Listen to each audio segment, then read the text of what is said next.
بسم اللہ الرحمن الرحیم۔ ہانٹس چینل کے تمام سامعین کو خوش آمدید۔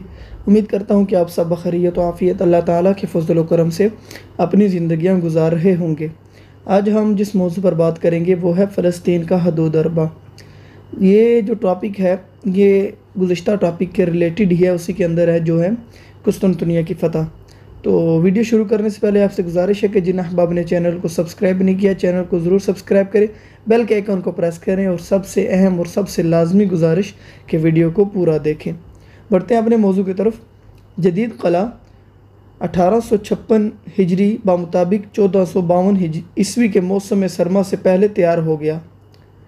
ابنائے فاسفورس اب تمام ترکوں کے قبضہ میں تھی، کوئی جہاز بغیر ان کی اجازت کے اس سے عبور نہیں کر سکتا تھا۔ اس قلعہ کی تعمیر کے بعد محمد جنگ کی دوسری تیاریوں میں مصروف ہوا۔ اس نے اورنا میں 1.5 لاکھ فوج جمع کی، لیکن قسطنطنیہ کی فتح کے لیے محض سپاہیوں کی تعداد کافی نہ تھی، خواہ وہ کتنی ہی زیادہ رہی ہوں۔ یہ شہر مثلث نما تھا جس کے 2 حصے پانی سے گھرے ہوئے تھے۔ شمال میں شاخ زریں اور جنوب میں بحر مار مورا تھا۔ بڑی فوجیں صرف تیسرے حصے سے حملہ کر سکتی تھی جو مغرب کی جانب واقع تھا، لیکن اس کی حفاظت ایک کے بعد دیگرے 3 زبردست دیواریں کر رہی تھی جو توپوں کی ایجاد سے قبل ہر طرح کے حملے سے محفوظ خیال کی جاتی تھیں۔ اندر کی دونوں دیواریں بہت موٹی تھیں اور ان پر 170 فٹ کے فاصلے سے مضبوط برج بنے ہوئے تھے۔ ان دیواروں کے درمیان 60 فٹ کا فاصلہ تھا۔ باہر کی جانب دوسری اور تیسری دیوار کے بیچ میں 60 فٹ چوڑی ایک خندق تھی جو 100 فٹ گہری تھی۔ یہ دیواریں 5ویں صدی عیسوی میں شہنشاہ تھیوڈوسیس ثانی نے تعمیر کرائی تھی اور اب تک 21 محاصروں میں قسطنطنیہ کو دشمنوں کے قدم سے محفوظ رکھ چکی تھی۔ قسطنطنیہ کی فتح کے لیے ضروری تھا کہ ان دیواروں پر کامیابی کے ساتھ گولہ باری کی جائے۔ کچھ عرصہ سے ترکوں اور عیسائیوں نے جنگ میں توپوں کا استعمال شروع کر دیا تھا، لیکن محمد نے مروجہ توپوں کو ناکافی خیال کر کے نہایت عظیم الشان توپیں بنوائی جو اپنی جسامت اور طاقت کے لحاظ سے بے نظیر تھی۔ اربان نامی ایک عیسائی انجینئر نے جو ہنگری کا رہنے والا تھا اور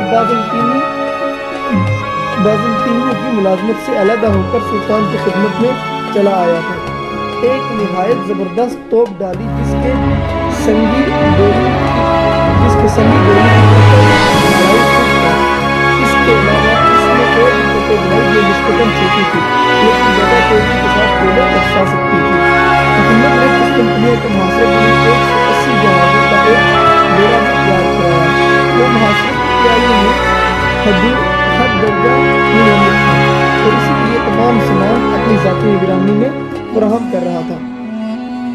اب جو اس نے مدافعت کی تیاری کی اس میں کیا ہے کہ ادھر قسطنطین جو ہے وہ بھی مدافعت کی تیاری میں اسی قدر مصروف تھا، یعنی کہ جو ان کے مخالف میں تھے عیسائی وہ بھی اپنی مدافعت کی تیاری میں مصروف تھے۔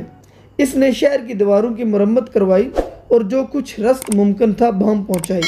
اس کے بعد اس نے مغربی یورپ کے فرما رواؤں سے مدد کی درخواست کی اور یورپ کی پوری اعانت اور ہمدردی حاصل کرنے کے لیے کلیسائے روم کے تمام مطالبات کو منظور کر کے یونانی کلیسا کو اس سے ملحق کر دیا۔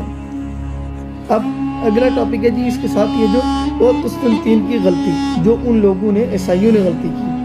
سینٹ صوفیہ میں پوپ کے نمائندہ کارڈینل ایسیڈور کے زیر صدارت ایک مجلس منعقد ہوئی جس میں شہنشاہ، اس کے درباری اور قسطنطنیہ کے تمام ملکی اور مذہبی عہدیدار شریک تھے، اور کلیسائے قسطنطنیہ کو کلیسائے روما سے متحد کرنے کی تجویز کثرت رائے سے منظور کر لی گئی۔ اس فیصلے نے یونانی پادریوں کو بہت بڑا فروختہ کیا اور شہر کی آبادی کے بڑے حصے نے اس سے اپنی بیزاری کا اعلانیہ اظہار کیا۔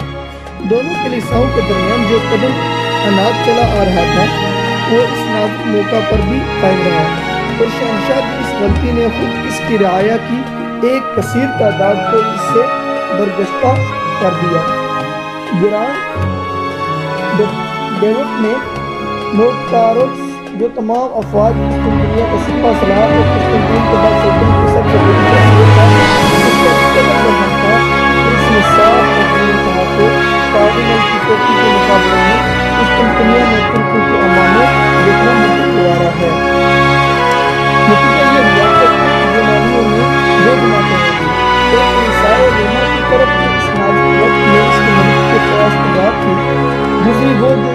میں بھی کلیسائے روما سے اتحاد کرنے پر راضی نہ تھی۔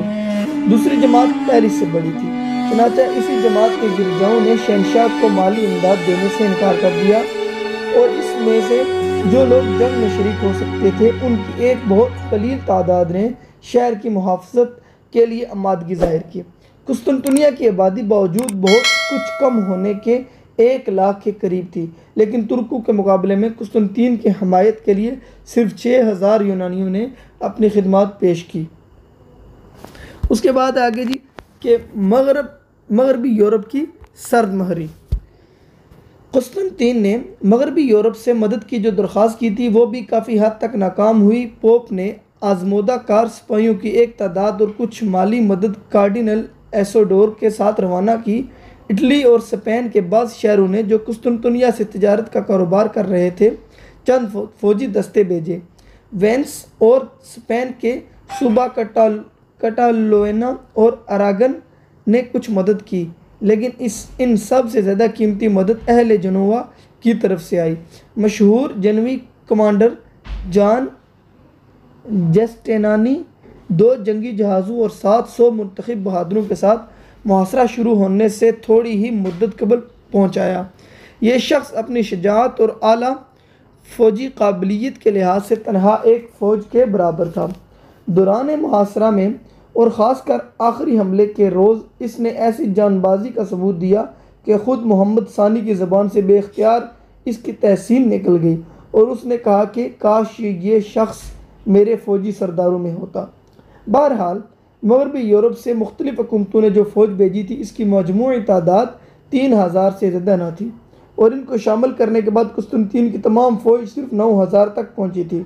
تعجب یہ ہے کہ قسطنطین کی درخواست کا کوئی اثر فرانس، جرمنی، ہنگری اور پولینڈ پر نہ ہوا، اور سلطنتیں جو بار بار ایک عظیم الشان مسیحی اتحاد قائم کر کے ترکوں کو یورپ سے نکالنے کے لیے مذہبی جوش و خروش کے ساتھ آگے بڑھتی تھی۔ قسطنطنیہ کے اس آخری لمحہ حیات میں جبکہ انہی ترکوں کے ہاتھوں سلطنت بازنطینی کا خاتمہ ہو رہا تھا، کامل بے حسی اور بے پرواہی کے ساتھ اپنے اپنے مقام سے اس منظر کو دیکھتی رہیں۔ بعض مورخین کا خیال ہے کہ قسطنطین کے معاملے سے یورپ کو زیادہ دلچسپی نہ تھی، مگر ہمارے نزدیک عیسائی سلطنتوں کے اس طرز عمل کا باعث کچھ اور ہی تھا۔ گزشتہ 65 سال کے اندر ترکوں کو یورپ سے خارج کر دینے کی غرض سے انہوں نے 4 مرتبہ مذہبی اتحاد کے ذریعے اپنی تمام قوتوں کو یکجا کیا، لیکن ہر بار انہیں ہزیمت اٹھانا پڑی۔ مسیحی اتحاد کا شرازہ باندھ کر منتشر ہو گیا۔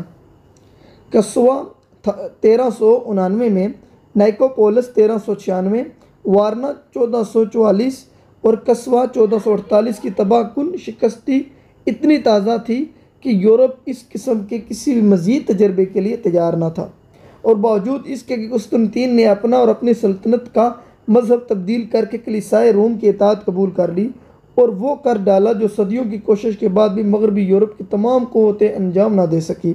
یورپ کے جمود میں کوئی مخصوص حرکت پیدا نہ ہوئی، اور قسطنطنیہ کی دیواروں کو آخرکار محمد فاتح کے سامنے سرنگو ہونا پڑا۔ محمد کے آگے قسطنطنیہ کی دیواروں کو آخرکار سرنگو ہونا پڑا۔ اب اس کے بعد ہم چلتے ہیں جی ویڈیو کو اینڈ کرنے کی طرف، اور انشاءاللہ نیکسٹ ویڈیو میں ہم اس کی فتح کی طرف چلتے ہیں کہ اس نے کیسے محاصرہ کیا اور اس کے درمیان کیا واقعات ہوئے اور اندر داخل کیسے ہوا، وہ باقی تمام معاملات انشاءاللہ اگلی ویڈیو میں آپ کے ساتھ شیئر کیا جائے گا۔